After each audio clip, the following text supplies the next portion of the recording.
গাজায় যুদ্ধবিরতির প্রস্তাবে আবারও ভিটো দিয়েছে আমেরিকা। বুধবার এই সংক্রান্ত প্রস্তাবে জাতিসংঘ নিরাপত্তা পরিষদে ভোটাভুটি অনুষ্ঠিত হয়।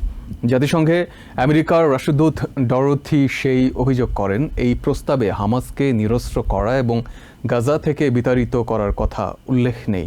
তিনি মনে করেন, যুদ্ধবিরতির একের পর এক প্রস্তাব প্রত্যাখ্যানের বিষয়ে হামাসকে প্রশ্রয় দেওয়া নিরাপত্তা পরিষদের মোটেও উচিত হচ্ছে না।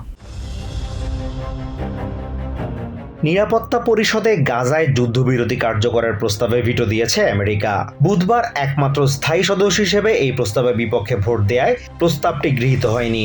এদিকে ভিটো দেওয়ার পক্ষে যুক্তি দিতে গিয়ে জাতিসংঘে আমেরিকার রাষ্ট্রদূত ডরোথি সেই বলেন, আমেরিকা সব জিম্মিকে মুক্ত করতে চেষ্টা অব্যাহত রাখবে। তিনি আরো বলেন, গাজায় যুদ্ধবিরতির প্রস্তাবে আমেরিকা ভিটো দেয়ায় আশ্চর্য হওয়ার কিছু নেই। এই প্রস্তাবে যা বলা হয়েছে, যা বলা হয়নি এবং যেভাবে এই প্রস্তাব উত্থাপিত হয়েছে তা মোটেও গ্রহণযোগ্য নয় বলে দাবি করেন তিনি। সেই অভিযোগ করেন, গত কয়েক মাসে হামাস যুদ্ধবিরতির বেশ কয়েকটি প্রস্তাব নাকচ করেছে। তাই তিনি মনে করেন, হামাসকে প্রশ্রয় দেয়া নিরাপত্তা পরিষদের মোটেও উচিত হবে না।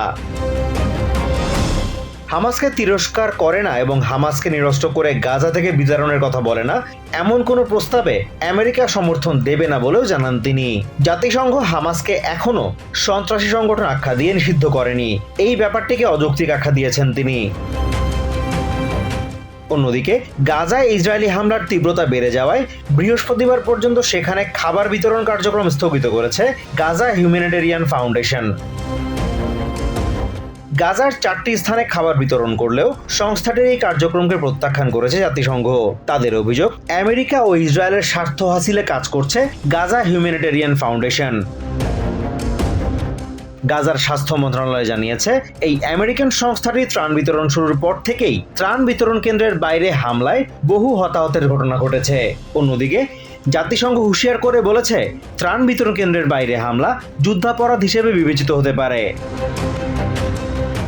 ইউনিসেফ মুখপাত্র জেমস এল্ডার বলছেন, তারা এই ধরনের কাজের জন্য প্রশিক্ষণপ্রাপ্ত, তাই তাদের ত্রাণ কর্মসূচি পরিচালনার অনুমতি দেওয়া অত্যন্ত জরুরি।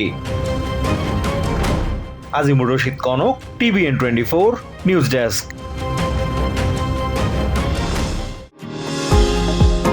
নিউ ইয়র্ক থেকে সম্প্রচারিত TVN 24 টেলিভিশন বিশ্বজুড়ে বাঙালির কণ্ঠস্বর।